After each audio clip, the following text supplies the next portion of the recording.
ask them to do that. Taika. Okay, but did you ask them to do that? I didn't ask them to do that. Okay. All right, if you say so. Good. I am so overjoyed to be here tonight. I want to say Ragnarok was one of my favorite films, one of our favorite films for sure. And so we're so excited for the world to see Love and Thunder. You came in, and Chris has talked about this, you came in and you kind of wanted to shake things up in a very big way. All of you did. Can you talk about what you kind of wanted to do with Thor when you came in? On the first one, it was really just about working with Chris's strengths. I'm good friends with him, and he's just the kind of guy that you want to be on an adventure with in real life. And so, we just wanted to really embrace that and work with his strengths, which is he's just good at everything. And so, and then on this new one, we wanted to take it a little further and introduce this concept of love and what that means to Thor.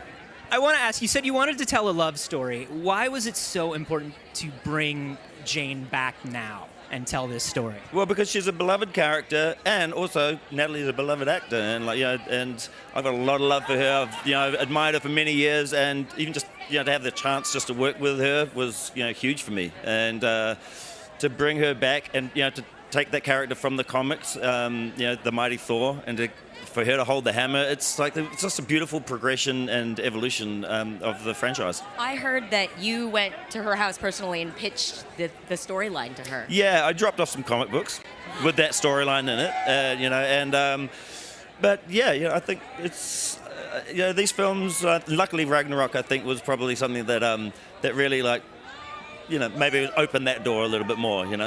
Yeah. People saw what you could do with it. Yeah. Now, we're also introducing some other characters that I love from that same run of comics and a little bit later, with especially Gore, the God Butcher. I love it. What made you choose Gore for the villain? At Marvel, so me and Brad Winderbaum, right from the start, we were thinking about what we were going to do. We wanted Jane as Mighty Thor. We'd always loved Gore. We always loved that comic run, and so that really was the first idea for a villain, was to bring him in, and then to get Christian was just that was just for me again. I'm really amazed with all the actors I managed to get into this film. Real heavyweights, and it's been amazing. Now, Christian said that their cut from the film is a Gore dance number. Can you explain or show us any of this Gore dance that exists? I can't show it to you because it's Christian owns that. That's his. He copyrights his dances. I don't know if you know that about him. That's right. But I wanted to. We were just exploring different ways, with villains of what we could do with them, and that was an idea that came about. And sometimes with villains you just need them to be bad and not amazing dancers.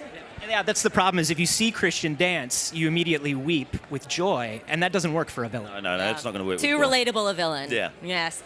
Thank you so much for talking to guys. us today. We are so excited to show the world this movie. I'm very excited. Taika Waititi!